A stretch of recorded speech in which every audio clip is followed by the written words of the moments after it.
Hello everyone. Well, in our world it's time for our Tuesday tutorial, and so this week we're looking at the first hit of a gifted songwriter, originally from Waterford in Ireland but domiciled in Swindon at the time, Gilbert O'Sullivan, Raymond Edward O'Sullivan to give him his real name.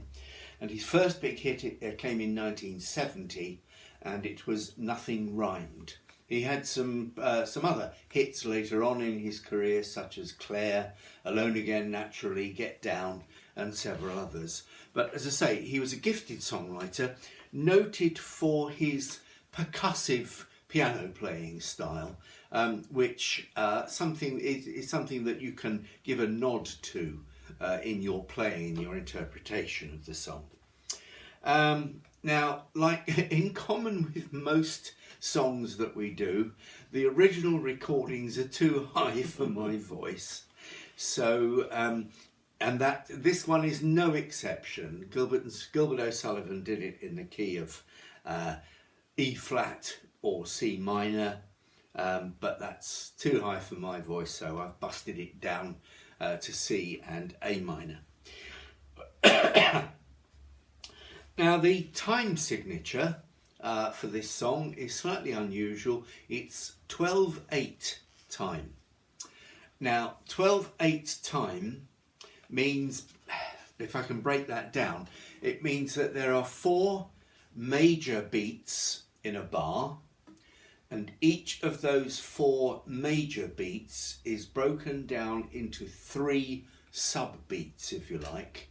So there's 3 quavers to each main beat in the bar. So what you get is 1 2 3 2 2 3 3 2 3 4 2 3, or 1 2 3 4 5 6 7 8 9 10 11 12. That's the kind of feel of this rhythm. And as I say, it is quite uncommon. So let's get into it then. I'm doing it in the key of A minor for singing, and also it's slightly easier to play in A minor and C than it is in E flat and C minor. But if you really want it in E flat and C minor, you go ahead, fill your boots. And how about you? No, I'm fine. Right. So the introduction is a sort of a flute little melody, and the chord structure under it, it's an A minor, E7th, C, F, C, really nothing to worry about. So, but you can almost do it as chord melody. You can almost put the melody over the top. So it starts on an A minor, and then to an E7, C,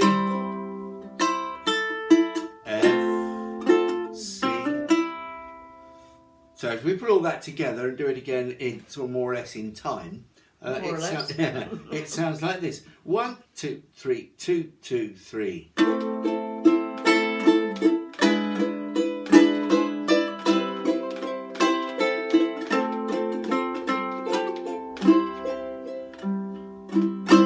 And then you get into the verse. You can, as I say, echoing Gilbert O'Sullivan's percussive style of playing, your rhythm section really needs to stay bang on the beat. So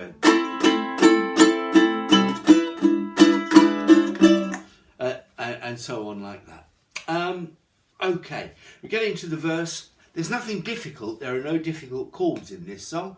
There are 1 or 2 that you may not be quite familiar with, but say nothing difficult. It's just recognising the code. So if you're not familiar with the song, seek it out on YouTube. Gilbert O'Sullivan does a rather nice live version of it there.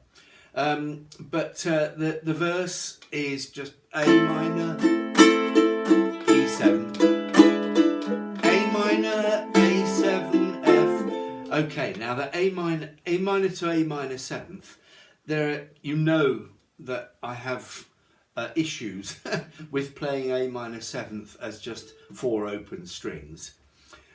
In this case, that's what works. You can always play your A minor 7th like that, or you can play it like that, which is 2030, or 453, which is normally the voicing of A minor 7th that I prefer. But what's going on in the bass, and this is why I'm using the low G for this one, is it's going from an A minor to an A minor 7th to an F. So it's going three blind mice. No, sorry. But there's that rumble going on in the bass there. But if you want to replicate it an octave higher, we're going. So that A. Up to you which way round you tackle that. But as long as you, it's in there somewhere. So an A minor, and that down up down strum on the one, down down up down like that, is one that works at various places in the song, which you can incorporate into your playing should you wish to do so. Then we get to the second line, the am I being a good boy, am I your pride and joy. It's a little trick here. It's a G7, am I being a good boy, am I your pride and joy. So we're showing that as G7th, am I being a good boy, am I G9th, which is 0210, and then just pop that little G7 back in onto the C. So we're getting this effect.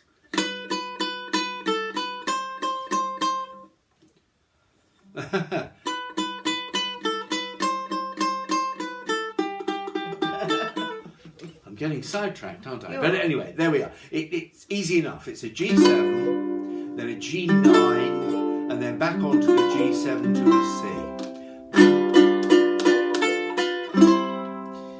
C. Okay, and then at the end of the verse, the last line is a D minor 7th, and then a slightly unusual, it's what they call in musical terms a modal tone drop, to a B flat before you revert to the C. So it's mother, please, if you'll please say I am. I'm not going to go on about B flat. You must have it by now. So we get, that's the first verse. The second verse is identical musically until we get to the very end of the verse, where you've got a little timing issue, because again you've just got one of those three quaver beats on a G7th chord between the two C's. So we're going, never again will I make that mistake. Just it's a little cadence to finish the verse. And we go into the middle eight, the break, and that, again, like so many songs, the middle eight, the bridge passage, is in the key that's the fourth above the root key. So in this instance, if we call the root key C, and A minor is the relative minor of C, so C and A minor are very, very close cousins indeed. Then the same applies. So this one actually goes into the key of F, or in the relative minor of F is D minor. So you can say that the main body of the song is in A minor or C, and the bridge of the song is in D minor or F. So the bridge, so in order to get into that D minor F feel, it goes via a G minor 7th. So we get never again will I make that mistake at the end of the second verse. This feeling, it goes to a G minor 7th. Feeling inside me could never deny me. Now, the line, this is the first verse of the line, this feeling inside me could never deny me the right to be wrong if I choose. It's on a G minor 7th, then a C 9th. Now, to get a C ninth from a G minor seventh, all you need to do is to lift your index finger, which has been flattened for the G minor seventh across two strings, the E and the A string, and just lift it over there and pop it onto the first string at the first fret. So we go from G minor seventh to C ninth, and then we drop the D note there to make it a plain C7. And then C7, of course, wants to resolve to F. And that's what happens. So that first line of the bridge again goes, this feeling inside me could never deny me the right to be wrong if I choose. So it's simple, not difficult at all, but it just makes a rather pleasing effect. The second line of the bridge goes to something that you might find a little bit tricky. It's one that you need to practice. It's an F minor seventh chord, and it's 1 3 1 3. So you can fret it like that. I find it a lot easier to bar the first fret and use my middle and ring fingers on the third fret of the C and A string. And that's F minor 7. So that's one that you might have to train your fingers to hit that particular chord, but that's probably the only one in the whole song. Because then we get to from that F minor 7, it goes to a C. From there to a D seventh. Now either one works here. You can either play it as the Hawaiian D seventh 2020, or you can play it as the closed D seventh in the first position, which is 2223. Or if you prefer it, you can play 5655, which is the next D7 up. Whichever one feels right for you, but bear in mind that from whichever D7 you choose, you're going to a B flat. So there, if you like, that one or that one.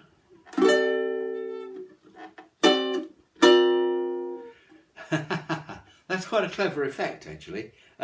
If you go from the D7 5655 to 5565, that is actually a B flat with a suspended fourth, and it's quite nice. So you can play with that if you like. Then after that, we're back into C for the third verse when I'm drinking my Bonaparte shandy, which is exactly the same musical structure as the first two verses that you've played. And then we get into the, it's a modified verse, modified and elongated. It's the nothing old, nothing new, nothing ventured, nothing gained, nothing stillborn or lost bit. And which it starts off as the verse and then kind of extends and varies ever so slightly. Nothing difficult there though. A minor, E7, A minor 7th to F, which is exactly the same as the verses. And then again, the third line is exactly the same as the verses. The G7, G9, and G7, C. And then we get to starting to elongate, whereas normally in the verse we would go from a D minor back to C for the end of the verse. From here we go from the D minor 7th, nothing older than time, nothing sweeter than wine, nothing E minor 7th, and that's nice, going from an E minor 7th to an E 7th. So if you play your E minor 7th with those two fingers, your middle and ring fingers on the second fret of the C and A strings, then you've got your index finger is free just to drop in on the first fret of the G string for your E7. So that works nicely, and then we're going to an A minor and an A minor 7th. then we're coming to the end of that passage, which is repeated. And it's just, again, one slightly unusual chord. It's a G11. Now, just again, to break down the code, means that you're playing a modified G chord, and the modifications are the 7th. So you're playing the G7th, but instead of the B, you're playing a C. So you're raising that B a semitone. It's also known as a G7th with a suspended 4th. But G11 is a quicker shorthand, actually. And the fingering of it is you're going to it from a D7th. D minor 7th. D minor 7th, I beg your pardon, thank you. That's all right. And so you're going from 2-2-1-3 to 0-2-1-3. So all you need to do is lift off your middle finger from the G string, which just makes a difference in the harmony and in the accompaniment, and just adds a completely different sound to it. So, nothing I couldn't say. Hopelessly, but nothing I couldn't say. Nothing I close today. Nothing mind. So with that, you're losing the A in the bass and putting the G, replacing it with the G, just gives it a whole new twist. And then there is an instrumental break, which is a bit of Gilbert O'Sullivan kind of improvising a melody on singing O, and then the orchestra kicks in with a little bit more melody stuff. So what Gilbert actually does there goes,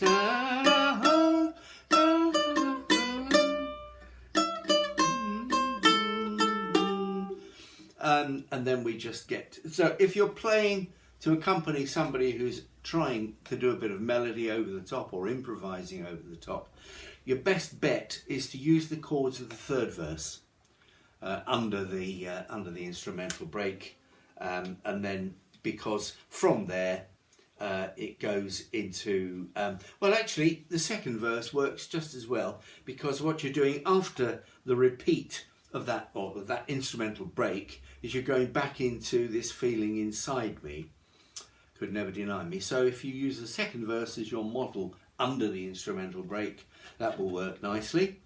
And then we repeat that nothing old, nothing new, nothing ventured, and just finish straight on nothing I couldn't say, nothing I close today, nothing rhymed.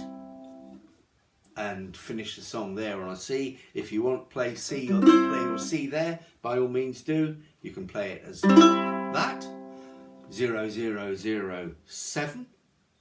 Or you can play it as 0787.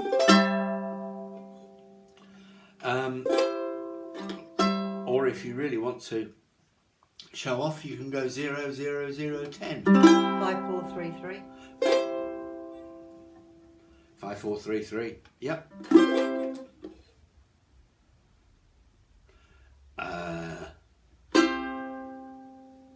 Yeah, it is, isn't it? Yeah, thank you. Sorry. Okay, well, I think that's pretty much all there is to it. If you've got any questions about it, don't hesitate to ask. We will we'll have the song sheet available for you in due course, and we'll be attempting a play-along version later in the week. Probably come out over the weekend. We've got a comic song coming out on Friday. Not so much a comedy song as a novelty song. Yeah. I think it probably suits that better.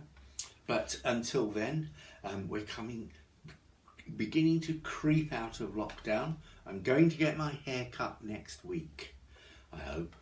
And Pam is going to wait until the mad scramble at the hairdressers dies down. Yeah, I'm going to have to go in for an estimate first. Yeah, yes, you are. Right, well, those are our plans for the future. And I hope you're making yours as well. But until we meet again, you know what to do. Stay safe, please. Be kind to yourselves and look after each other. So with that, it's goodbye from Pam. Bye. And bye from me. See you soon. Bye for now.